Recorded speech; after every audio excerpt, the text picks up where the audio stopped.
podcast da MIT Technology Review Brasil, apresentado por Husum Innovation.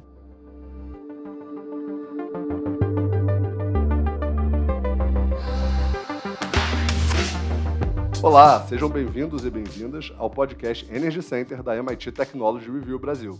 Eu sou Hudson Mendonça, editor executivo da MIT Technology Review e sócio fundador da Husum Innovation. No episódio de hoje, vamos falar de uma iniciativa originada no Programa de Aceleração de Regiões Empreendedoras do MIT, o MIT RIP. Vamos falar do Rio Energy Bay. E para isso, vamos receber dois convidados super especiais. Pedro Brito, presidente do Rio Energy Bay, e Daniel Barros, diretor executivo do Rio Energy Bay. Sejam bem-vindos, é um prazer ter vocês aqui no Energy Center. Legal, Hudson, o prazer é meu aqui, vamos bater esse papo aqui sobre o Rio Energy Bay.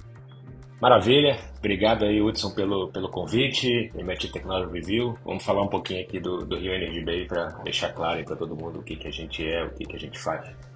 Legal, Pedro, legal, Daniel. Hoje a gente vai ter um formato diferente, né, com dois entrevistados, então vamos nessa.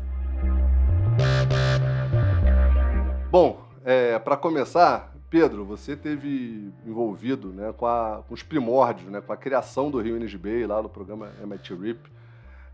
Quando essa ideia surgiu e era apenas uma intervenção estratégica, uma ideia de intervenção estratégica do MIT RIP Rio. Conta pra gente um pouco como é que surgiu essa ideia, o que motivou a criação do Rio Energy Bay? Legal, Hudson. Bem, desde o início do programa, né, a gente já tinha uma constatação de que essa metodologia do MIT para ser sustentada após o programa foi o gatilho para a gente pensar assim, numa estrutura que desse suporte para aquilo que o programa definiu assim, como estratégia de impacto coletivo, né, dentro desse ambiente empreendedor do Rio de Janeiro, mas que fosse uma infraestrutura que fosse capaz de traduzir o efeito rede, né, que o programa do RIP tem das 5 pontas do modelo, lá, dos empreendedores, corporações, capital de risco, universidades e governo. Então, a gente percebeu que não havia nada semelhante no ambiente de inovação nacional, que talvez assim explicasse, por um lado, a inexistência de ecossistemas como os da costa leste e oeste americana, que foi inicialmente a motivação para que a gente trouxesse o próprio RIP para o Brasil, né? Então isso, de certo modo, foi a gênese da criação do Rio Energy Bay, né? Com uma intervenção estratégica nesse ambiente empreendedor, com a infraestrutura de suporte, né? Para essa intervenção de impacto aqui no Rio de Janeiro. Legal, Pedro. É bom sempre saber a origem das coisas, né? Para a gente fazer essa discussão. Daniel, você está atualmente como diretor executivo do Rio Energy Bay, mas você também participou das origens com seu outro chapéu, com seu chapéu anterior. Fale um pouco para a gente como que será a atuação do Rio Energy Bay dentro do ecossistema de energia e sustentabilidade do Rio. Legal, Hudson. Bom, curioso, né? Assim, acho que a minha história começa ainda com o MIT RIP, né? E acho que o curioso aqui que na época não imaginaria que a gente voltaria a se reencontrar e talvez todo mundo aqui em outros chapéus, né, em outras atuações. Mas a história começa com o programa, o Hudson me liga, putz, tem esse programa aqui, muito legal, vamos desenvolver o sistema de energia no Rio de Janeiro, estamos com o MIT, topa ajudar, na época eu era consultor responsável pela indústria de energia numa empresa de consultoria, falei, cara, óbvio que a gente topa, assim, vamos ver o que vai dar, mas pelo conjunto de pessoas e pelo que é a iniciativa, com certeza vai vir coisa boa aí para todo mundo. E aí começa a minha história, hoje estou aqui no Rio Energy Bay, e acho que uma coisa importante, assim, né, o Rio Energy Bay ele nasce como um instituto para tocar, né, esse pós-programa, pós-MIT RIP, e acho que o ponto aqui principal é que a gente quer ser um grande articulador, um catalisador, né, do ecossistema, alguém que vai entrar ali e vai ajudar as coisas a se conectarem, as iniciativas a conversarem e a atuar em lacunas onde não tem ninguém atuando. Eu acho que o legal aqui é que 2 anos e meio de programa junto ao MIT identificaram uma série de lacunas, iniciativas, oportunidades estratégicas de atuação onde a gente enxerga que o Rio Energy Bay ele tem esse papel, ele vai atuar e fazer as pontes para que as coisas aconteçam com o maior potencial e que a gente consiga somar esforços. Eu acho que evitar muito esforço redundante, né, de cada um fazendo no seu mundinho, e a gente consegue ali somar forças e gerar algo legal que vai desenvolver o ecossistema. E ao desenvolver o ecossistema você vai ter oportunidade e mais negócio para todo mundo. Então a filosofia é um pouco essa, né? E acho que uma coisa interessante para frisar é que com todo mundo que você fala, é muito recorrente, putz, há um enorme potencial e uma grande janela de oportunidade para a discussão de energia no mundo. Pô, e o Brasil, e em especial o Rio, né, por estar concentrando aqui os grandes tomadores de decisão dessa indústria, tem uma grande oportunidade de capturar esse valor e se posicionar estrategicamente. Só que, para exercer esse potencial, acho que todo mundo também não tem dúvida que a gente precisa fazer uma série de trabalhos de casa para que a coisa aconteça. E é aqui que a gente atua, é aqui que a gente surge. A gente quer ajudar a essa janela de oportunidade acontecer e que, de fato, o Brasil, o Rio de Janeiro, entrem na pauta ali global da discussão de energia e sustentabilidade. Legal, Daniel. Desde da época do RIP, a gente discutiu o tamanho da oportunidade que era criar esse Vale do Silício da energia e sustentabilidade aqui no Rio. E tem um ponto, né? O Pedro, como um dos representantes da ponta, corporações lá do time do RIP, do conselho do RIP, né? A gente sempre discutia com os professores do MIT a metodologia, né? Eles falavam sempre sobre as backbone organizations, que é, obviamente, o caso do Rio Energy Bay. Pedro, o que seria uma backbone organization e por que é importante para um ecossistema em construção como o nosso ter uma instituição como o Rio Energy Bay? Legal, Hudson. Bem, passa muito aí pelo que o próprio Daniel falou, né? Esse catalisador aí de potencial de todas essas instituições, pessoas, partes que estão envolvidas com isso. Assim, formalmente, dentro do próprio programa RIP, e a gente já teve aqui um pouco a oportunidade de falar, são essas infraestruturas de suporte, né? Essas estratégias de longo prazo. Porque o grande problema é você ter várias iniciativas e poucas continuativas e acabativas.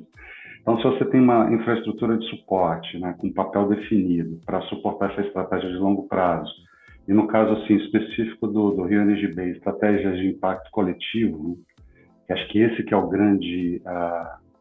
grande missão, né, você ter um impacto coletivo dentro desse ambiente empreendedor com o objetivo, no primeiro momento, de habilitar, né, essas transformações que a gente quer ver acontecerem no Rio, né, notadamente aí na questão da sustentabilidade, da energia, da transição energética.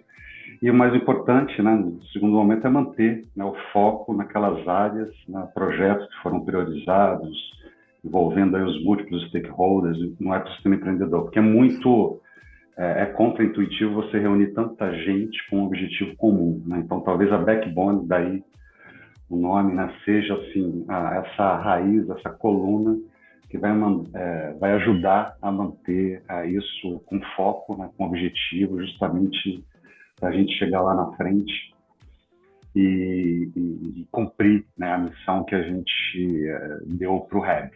Então, assim, de certo modo, essas backbones elas acabam sendo delimitadas, né, para atender essas necessidades específicas. Quando a gente fala delimitadas, mas não sem essa potência, sem essa capacidade de fato de transformar. Mas elas variam, né? Elas variam, por isso que a gente fez o programa no Rio. Elas podem variar, assim, pelas condições sociopolíticas, questões econômicas, maturidade do ambiente empreendedor, como que as pesquisas são feitas naquela região, qual a vocação daquela região, para você não errar no modelo, né? Então, nesse sentido, a gente pode pensar em vários modelos de backbone organization.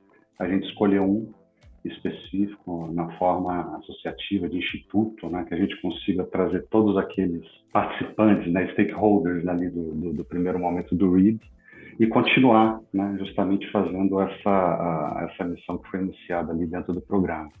A gente pode dizer assim que, do ponto de vista estrutural, são infraestruturas mesmo de suporte, né, de integração, de conexão, para que você atinja assim, esse modelo, esse objetivo de transformar o Rio nesse ecossistema, nesse grande ecossistema, né? A ambição é grande, empreendedor aí na área de sustentabilidade e transição energética. Legal, Pedro. Esse tema transição energética tá cada vez mais quente, né, no Brasil, né, sem trocadilho, né?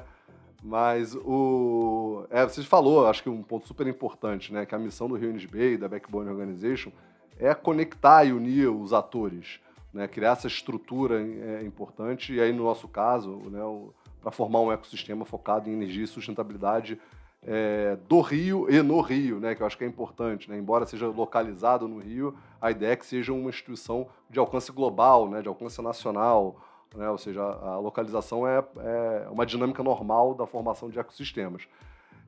Daniel, queria te fazer uma pergunta. Quem já está dentro dessa jornada e como faz para poder se conectar com o Rio Energy Bay? Legal. Essa pergunta é muito importante, até porque às vezes não é tão simples, né, para quem não participou na origem de entender algumas coisas, né? Então, como a gente falou aqui, né, existe o MIT RIP, que ele foi um programa que teve lá o RIP Rio, que foi pautado ali, participação do MIT, para pensar e discutir o desenvolvimento do nosso ecossistema de energia e sustentabilidade. E existe o Rio Energy Bay, o REB, que ele é o Backbone Organization que, uma vez que o programa termina, ele assume esse legado e ele atua, né, como a gente falou até agora, como esse catalisador, como esse articulador, para que, de fato, a gente concretize o desenvolvimento do ecossistema. Então, acho que é importante deixar claro esse entendimento, que às vezes sempre que a gente interage, né, com algumas pessoas, isso fica meio confuso. E é confuso mesmo, mas eu acho que esse é o entendimento. Então, a partir de agora, o Energy Bay vai tocar e vai assumir esse legado e vai atuar para que a gente desenvolva o nosso ecossistema. Tá? E quanto a participar, aqui acho que um ponto muito importante, a gente gostaria de ter o maior número de participantes possíveis. E a gente está pensando um modelo flexível para que permita isso.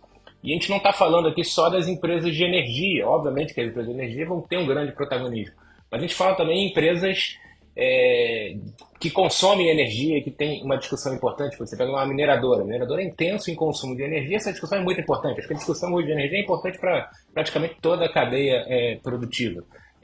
E a gente fala também de atuar junto a empresas de tecnologia. Putz, eu tenho as novas tecnologias que vão viabilizar e destravar e criar novos modelos. Então a gente quer atrair não só as empresas de energia, mas também outras empresas das cadeias produtivas. Todo mundo hoje consome energia e tem isso como uma pauta relevante nas suas agendas estratégicas. Então a gente está falando de outras empresas, de prestadores de serviços, de empresas de outros setores, por exemplo, telecom. Recentemente tive uma conversa com uma empresa de telecom de como é que ele entra nesse mercado e como é que ele eventualmente pode virar um provedor de energia. Então, novos negócios vão ser formados e a gente quer estar aqui para ajudar a esse debate, a essa discussão, a esse desenvolvimento de novas oportunidades e novos modelos. Tá? Mas legal, né? Como eu participo? Como eu falei, eu acho que a ideia é ter modelos flexíveis. A gente tem um modelo associativo, como o Pedro comentou. Você vira um associado do Instituto, você senta e participa da governança, você tem ali um tipo de atuação e protagonismo, mas a gente tem outros modelos. Então você pode ser um patrocinador. E aí você tem níveis de patrocínio e você vai atuar ali ajudando aquele portfólio de iniciativas e projetos que foram pensados para desenvolver o nosso ecossistema. Você pode atuar como um parceiro institucional. Putz, legal, eu sou um instituto, um outro instituto, uma associação, eu quero colaborar. Então você pode virar um parceiro, a gente pode pensar em ações em conjunto, onde a gente consiga ali se alavancar e contribuir. E você pode adotar também um projeto específico. Putz, no meu momento aqui é esse, talvez eu gostei dessa ideia aqui, eu quero avançar com ela. A gente teve um caso parecido com um dos projetos até que o RIP tocou, de fazer lá o playbook de investimento. Então, um conjunto de empresas adotaram aquela iniciativa ali e jogaram esforços e a gente construiu aquele material. Então, como eu falei, eu acho que é para todos os tamanhos, todas as disponibilidades, todos os bolsos, né? E acho que esse é o modelo, tentar ser o mais abrangente, né, e aberto possível para que todos possam colaborar. Eu acho que a colaboração, né, eu acho que é muito assim de quando você tem mais gente trocando e discutindo, provavelmente você vai fazer as coisas florescerem e o ecossistema desenvolver mais rápido. Com relação a retorno, acho que isso é importante. Putz, mas e aí, eu participo e o que eu tenho, né? Assim, qual é a dinâmica? Então, acho que um ponto muito importante assim, é não pensar o Rio Energy Bay como um prestador de serviço. Então, simplesmente. Putz, eu quero fazer um hub de inovação, quero fazer um programa de inovação aberto. Cara, vai ter um monte de consultorias, de aceleradores do mercado que vão fazer isso bem e é o negócio deles. A gente indica, a gente ajuda, etc., mas o nosso papel não é fazer isso para uma organização isolada. O nosso papel é, eu tenho uma ideia aqui que eu quero fazer um hub de mobilidade. Só que eu queria juntar outros atores para se cada um colocar R$1, junto, a gente consegue potencializar e desenvolver mais esse mercado. Então, nesses contextos é que é a relação do REB com os seus associados, os seus apoiadores, patrocinadores, etc. Outro ponto importante, né, aproveitando que a participação é importante, a gente está no momento ali de consolidação, de crescimento. A gente está prevendo também tipos de verbas diferentes. Então, pode ser uma verba de renúncia fiscal. A gente é um instituto sem fins lucrativos. Né? Tem modelos que você consiga, eventualmente, encaixar algum programa de incentivo ou renúncia fiscal. Pode ser verba de patrocínio, aí muito atrelado. Se eu quero associar a minha marca a um equipamento que é inovação, que traz inovação, que fomenta, que vai falar sobre isso, que vai estar nos grandes fóruns. Não, eu tenho uma verba aqui de P&D, e eu gostaria de alocar dessa forma. Então, a gente pensou também modelos de alocação de verbas, né, de carimbos diferentes de dinheiros dentro das organizações, justamente para dar essa flexibilidade e permitir aí que todo mundo participe. Pô, legal, Daniel, você ter falado aí de como é que é o modelo de se associar, mas quem já está junto nessa jornada, né, e você falou também, acho que é uma coisa legal destacar, que não são só as empresas de energia, né? A gente viu, por exemplo, o Google, que é uma empresa, uma Big Tech, entrando no setor de energia de uma outra maneira, a Mitsubishi fazendo sistemas off-grid. Você vê que o setor de energia está indo muito além das empresas, né, de óleo, gás e eletricidade usuais, né? Nesse sentido, quem já faz parte do Rio Energy Bay? Legal, Hudson. Faltou responder essa parte importante de quem já está com a gente. E aqui é legal destacar dois blocos, né? Existem os que já estão de forma formal lá no modelo associativo e apoiadores, e a gente tem empresas oriundas do programa de Maturity, que é a Boulder, a MSW e a Sai do Papel. E a gente tem os que estão com a gente também no modelo de apoio consultivo. A gente está criando o que a gente chama de um conselho consultivo, e aí tem todos os participantes oriundos lá do programa do RIP que estão apoiando, conversando, debatendo e trocando ideias para algumas iniciativas que a gente já vem fazendo. E tem aquelas empresas que a gente está conversando em processo de entrada. Estou lembrando, em janeiro teve um grande evento, ainda no âmbito do RIP, onde as 3 grandes corporações, né, de energia aqui do Brasil, a Petrobras, a Vibra e a Eletrobras, firmaram lá um compromisso de engajarem com a Backbone Organization, com o Rio Energy Bay. Estamos nesse processo de entrada, né, dessas 3 grandes corporações e nesse momento também começamos a se apresentar, acho que esse episódio aqui é um pouco disso, né, para o restante do ecossistema e num processo também de conversas e captação. E aqui aproveitando o momento, né, de vocês, fazendo um jabá, se você está ouvindo assim, esse episódio, se você é de uma empresa do ecossistema, uma empresa de energia, como eu falei, né, alguém que entenda que energia é algo relevante, queira participar, queira contribuir, liga para o Pedro, liga para mim. Acho que a gente, como eu falei, a gente tem modelos flexíveis. Eu acho que é o momento ali de a gente começar a conectar e começar a fazer coisas juntos. Legal, Daniel. E esse ponto que você falou, né, todos os bolsos, né, que você tinha mencionado, é isso, né? Acho que vale a pena conectar com essas empresas que, obviamente, são, né, fundamentais para isso, mas também entidades governamentais que fazem parte da metodologia do RIP, universidades, né? A gente já teria 16 protocolos de cooperação assinados com as principais universidades do Rio, startups, investidores. Então, acho que tem todo mundo aí tem que se conectar com o REB de alguma maneira, né? É muito legal essa história. Pedro, queria te fazer uma pergunta direta agora, mais rápida. O que esperar do REB no futuro, né? Só para relembrar, né? REB é o Rio Energy Bay, a gente já fala disso há muito tempo. E quais iniciativas estão no pipeline de expansão e de atuação do Rio Energy Bay nos próximos anos? Bem, além desse desafio aí que o Daniel já trouxe para a gente de engajamento, né, dos múltiplos stakeholders, esse é o grande desafio do REB, e a partir dele a gente vai reforçar, né, aquilo que a gente tem como missão. A gente sempre pensou em ter uma estratégia também de múltiplas frentes, mas sem perder o foco, porque acho que o problema é você ter ali um buffet, né, com vários pratos e você ficar confuso na hora de se servir, né? Então a gente está bem focado na questão de advocacy. Acho que a gente vai ter um papel, ainda que não seja o principal, mas atuar com a advocacy do ecossistema, como um think tank, né, para a gente poder debater a situação do ecossistema, a situação do próprio setor, entender os gaps, entender como que a gente conecta todo mundo. A parte de funding, né, o Daniel comentou que alguns dos participantes, ali, os membros, né, fundadores, tiveram essa iniciativa de criar um playbook de investimento. Então, como é que isso é um drama também para os empreendedores, para os startups, você entender onde é que estão as fontes ali de financiamento. Aliás, é um drama global, mas aqui especificamente do Brasil, é você localizar dentro desse emaranhado de fundos, esse emaranhado de fontes, como que você pode acessar. A gente também quer ser um facilitador disso, né? Replicar também o próprio modelo, né? Expandir essa metodologia de desenvolvimento para outros ecossistemas. Acho que a gente tem essa missão.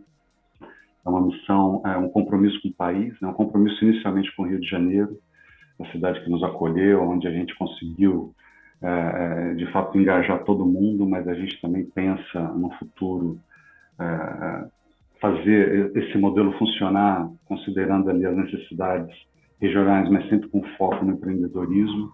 Esse efeito rede também, que acho que ele, sim, né, que é o principal efeito, você ser um gatilho desse efeito rede, né, com uma plataforma de mapeamento, de acesso a startups, redes de laboratórios, a questão de espaços, uma plataforma, enfim. E a gente já tem um programa rodando, acho que a gente deve remodelá-lo, reformulá-lo, mas ele é muito importante, que é o Energy, né? Então, esse programa de formação empreendedora, que eu acho que é muito relevante para os ecossistemas, é uma necessidade das empresas, é uma necessidade do próprio setor, né? Entender, fazer as coisas de uma maneira correta, gerando valor, como empreendedor, como startup, como empresa. Então, se a gente pode, assim, colocar no médio e longo prazo qual seria a missão, eu colocaria dentro desse cenário, dentro desse conjunto de iniciativas que a gente tem feito. Pegando aqui, eu acho que o Pedro falou bastante aí das iniciativas, só adicionando mais duas que eu acho que é legal, assim, até para curiosidade assim, do pessoal que está assistindo. Uma é a gente está conversando com a ANP para habilitar o Rio Energy Bay como uma das empresas que possam operar lá o programa empreendedorismo. E a gente quer trazer um modelo diferente de como operar a verba lá de P&D destinado para esse tipo de atuação. Então a gente está nessa modelagem nesse momento. Então em breve a gente deve ter aí algumas novidades nesse sentido. Não podia deixar de mencionar, eles mencionaram o Rio Energy Bay nos últimos eventos. Acho que é legal, uma iniciativa, acho que todo mundo ele tem uma expectativa muito grande de como é que a gente pode rodar de forma diferente, como é que a gente pode pensar ali algumas atuações para o uso e a alavancagem dessa verba de P&D, que é bem relevante no caso do Brasil, especialmente na indústria de petróleo, estamos falando de bilhões por ano. E a outra muito legal também, que nasceu do último workshop, eu tive a oportunidade de fazer as visitas, de ir lá a Boston, conhecer o MIT. A gente vem conversando com o MIT para trazer alguns cursos de empreendedorismo para que a gente possa rodar aqui no Brasil. E, obviamente, hoje você pode acessar e pode fazer o curso lá fora. A gente está tentando um modelo, a gente está conversando nesse momento com eles de, cara, como é que a gente cria um curso aqui, que a gente vai dar mais acesso, né, e mais possibilidades de mais pessoas participarem e talvez terem isso como um diferencial nas suas jornadas de inovação e de empreendedorismo. Então, só para dar dois spoilers de coisas que estão acontecendo, mas acho que é legal aqui para completar ali essa visão de portfólio do Rio Energy Bay. Legal, Daniel. Como a gente está falando de ecossistemas, né? Você falou da ANP, eles já gravaram, né? O Rafael Moura, que é o superintendente de PD, já gravou um episódio aqui com a gente. Também recomendo lá procurar o Paulo também, de repente sai alguma coisa de parceria também com a ANEEL, que também já gravou um episódio aqui com a gente. São duas agências super importantes aí para o setor, de maneira geral. Mas a gente está chegando no fim do episódio. Eu queria te fazer uma última pergunta, Daniel. A gente vive nessa era do home office, né? Cada um no seu lugar, a gente se encontra pouco fisicamente, e nas discussões lá em Boston sobre a metodologia, né, o próprio MIT enfatizou muito a importância de ter um lugar físico para as pessoas se encontrarem, tomar um café, conversar de maneira mais informal. O Rio Energy Bay vai ter uma sede física, um espaço de conexões, isso é importante? O que vocês estão pensando nesse sentido? Legal. Aqui tem um ótimo debate, né? Acho que o mundo vem mudando muito pós-pandemia, né? Do que é o trabalho de home office, o que é o road office, né? Você pode estar em qualquer lugar trabalhando para várias empresas em lugares diferentes do mundo. E o que é a presença física, né? Então acho que esse debate, acho que ninguém tem a resposta para ele, mas eu tenho uma visão, eu acho que no Rio Energy Bay a gente compartilha um pouco disso, que certas coisas você não consegue fazer sem ter o olho no olho, sem ter a presença física. Então, acho que é muito difícil pensar o desenvolvimento de um ecossistema sem que você faça as pessoas se encontrarem, trocarem, se conectarem, até porque é nessas interações que você tem um estímulo ali mais criativo e você tem outros insights, outras oportunidades de negócio Então, a menos que a gente aprenda a fazer isso remotamente, eu acho que a gente não aprendeu corretamente, eu acho que o físico ainda vai ser um diferencial, em especial para desenvolvimento de um ecossistema. Mas com ecossistemas mais maduros, que as pessoas já se conhecem, já têm uma relação, acho que talvez funcione. Mas para você construir algo que ainda não é tão pujante, talvez a conexão é fundamental e é um diferencial. Até porque, né, muitas vezes o que faz alguma coisa acontecer está muito pautado também nas relações pessoais, né? Putz, o Hudson conhece o Daniel, que conhece o Pedro, que apresenta, e isso acontece ali no cafezinho, acontece ali no intervalo de 5 minutos. No virtual é mais difícil fazer isso, deixa eu te apresentar uma pessoa aqui em 5 minutos, a coisa ainda é meio forçada, ainda fica ali meio um clima não muito aberto. E a gente, né, nesse sentido, assim, a gente pensa em ter um espaço, acho que está abrindo, né, até porque algumas informações aqui já circularam na mídia, são públicas, acho que é até legal para esclarecer, né? Eu acho que chegou-se a ter a possibilidade da gente atuar lá no espaço da prefeitura, no centro do Rio de Janeiro, lá no prédio do Automóvel Clube. Se procurar no Google vai ter várias notícias associadas a isso, que é o projeto lá do CEFA, que é o Centro de Energia e Finanças do Amanhã. Essa conversa ficou um pouco em stand-by, até pela obra, uma obra longa, um prédio histórico, então aquilo ali tem muita coisa para acontecer. E a gente, nesse contexto de acreditar que o espaço é um diferencial, a gente vem avaliando algumas alternativas, algumas oportunidades e colocando aqui, até porque é público também e brevemente isso vai ser mais aberto, a gente está participando da chamada pública para ser o operador do Porto Maravalho. A gente entende ali que existe o espaço, existe a presença de uma instituição renomada de academia, de pesquisa, que é o INPA. Então a gente entende que a gente tem ali um software, como a gente costuma dizer, legal para rechear e povoar ali a parte de inovação do equipamento. Então a gente está nesse momento construindo, né, finalizando essa proposta para submissão nesse chamamento público e avançar com as conversas. A gente tem total interesse de que evolua e que dê certo. Então, falando de espaço, esse é o contexto, né? Essa é a história, esse é o nosso posicionamento e esse é o que está rolando nesse momento. Acho que um outro ponto muito importante para espaço aqui é que, também conversando com várias pessoas, né, os cariocas se ressentem um pouco. O Rio não tem o seu espaço de referência de inovação. Acho que quando você vai para São Paulo tem lá muito forte o Cubo, quando você vai para o MIT você tem vários, quando você vai... Então, o que é o espaço de inovação do Rio? Em especial quando você começa a nichar, é mais difícil ainda, né? Onde a galera de energia, sustentabilidade vai se encontrar, onde eu marco um café, onde eu faço um evento, eu vou ter pessoas ali com um objetivo comum. Então, acho que isso também é um ponto que reforça a necessidade, nesse momento, de ter um espaço ali físico para, de fato, abrigar, né, o ecossistema e seus vários stakeholders. Legal, Daniel. Isso, assim, a gente teve a oportunidade de viver na prática quando a gente fez uma visita lá no ecossistema de Houston, também que está competindo, entre aspas, com o Rio de Janeiro para ser a capital mundial da transição energética. E eles têm 2 equipamentos bem grandes, né, que é o The Ion e o Greentown Labs, lá de Houston, exatamente com esse objetivo, né? A gente não sabia para onde ir, a gente, vamos lá no Greentown Labs, vamos encontrar pessoas interessantes e realmente isso funciona muito bem, né? A gente vê isso na prática. Bom, mas já está na hora aí de chegar ao nosso próximo bloco, né, o Energy Beats, né, como a gente tinha já mencionado antes, né, são dicas relacionadas ao tema que a gente apresenta sempre no final do programa. Então, vamos nessa. Momento Energy Beats. Bom, vamos lá. Seguindo a nossa tradição aqui do Energy Beats, as primeiras dicas são dos convidados. Então, para começar, Pedro, qual é o seu beat de hoje? Hudson, rapaz, eu estou lendo aqui um livro sobre um outro campo que está surgindo forte também. Na verdade, ele não é novo, mas ele é novo no Brasil como um sistema orientado, né, a negócios, que é o de Blue Economy, né? Então eu recomendo muito, super recomendo o livro Economia Azul 5.0, do Gunter Pauli. O Gunter Pauli é um empreendedor, ele participou lá, foi convidado da COP 03 ainda, né? A gente já está indo para a COP 28, então ele desde então vem produzindo conteúdo na área de Blue Economy, de Blue Bonds, então super recomendo o livro dele, um livro que acabou de sair, está pela Platô Editorial, Economia Azul 5.0, Gunter Pauli. Legal, Pedro. E você, Daniel, qual a sua recomendação para os nossos ouvintes? Legal. Acho que tem um livro que ele é bem pragmático, é do Bill Gates.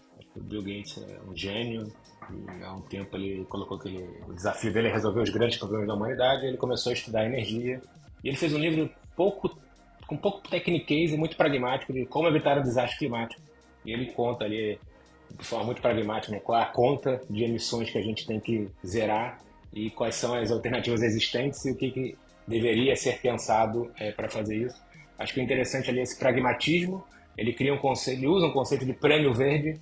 E, para cada tipo de atividade, se eu mudar para uma alternativa existente, quanto é que eu estaria pagando de prêmio a mais sobre isso? E ele usa umas contas ali muito legais para mostrar o tamanho do problema, né? Obviamente, num ponto de vista em dólares, né? Em dinheiro. Mas ele coloca também uma coisa muito interessante que é, cara, a gente tem que ajudar a adoção daquelas tecnologias que o prêmio é negativo, ou seja, é mais vantajoso você usar uma alternativa mais limpa, mas a regulação às vezes não está tão disponível, não permite ainda, e investir muito em P&D naqueles onde o prêmio é muito alto. Assim, pô, isso aqui é inviável mudar, eu preciso ter alguma forma alternativa, e ele deveria canalizar esforços de investimento, de P&D, etc. Então acho que é legal pelo pragmatismo, um livro curto, acho que super conecta aí com a agenda. E ele cita muito um outro cara chamado, esse é difícil de pronunciar, Václav Ismail, que ele diz que é o autor favorito dele. Esse cara escreveu muitos livros de energia, e tem um mais recente que é legal, que é Innovation and Invention. Invention and Innovation. E aí é legal porque ele fala um pouco ali das grandes inovações ao longo da humanidade que tinham grandes expectativas e falharam, as que viraram um problema depois, elas resolveram, foram uma solução durante um tempo, depois viraram um passivo de problema no futuro, e aquelas que estão emergindo ali, que eventualmente podem ser as novas apostas. Então, ele não é um livro tão conceitual, mas é legal para ter essas histórias e fazer os paralelos de outros momentos do mundo. Ele fala lá do dirigível, né, que era uma coisa disruptiva no transporte e não deu certo, por exemplo, e vários outros fatos curiosos. Muito legal. A gente já falou de outros livros dele aqui em episódios passados. Realmente é um super autor aí ligado à transição energética e essa visão de futuro, né, indo além. Bom, por último, vou deixar aqui meus beats também, são dois. Um é a série Silicon Valley, está disponível na HBO. É super interessante, eles contam de uma forma cômica, né, como é que funciona um ecossistema de inovação, a interação entre empreendedores, investidores, até as grandes corporações, né, as big techs, que eles criam lá uma similar de uma big tech. É super interessante entender como é que funciona por dentro com essa visão mais cômica da série. Se eu não me engano, tem 5 temporadas, super recomendo. E também um livro, né, o Boulevard of Broken Dreams, não é a canção do Green Day, está falando do livro do Josh Lerner. É um livro que fala sobre o processo de formação de ecossistemas, que isso não funciona quando é uma iniciativa só do governo, né? Então a gente está falando aqui no âmbito do Rio Energy Bay, de conectar universidades, startups, investidores, empresas e, obviamente, também o governo. Mas quando é só do governo, só de uma dessas pontas, geralmente a iniciativa não funciona.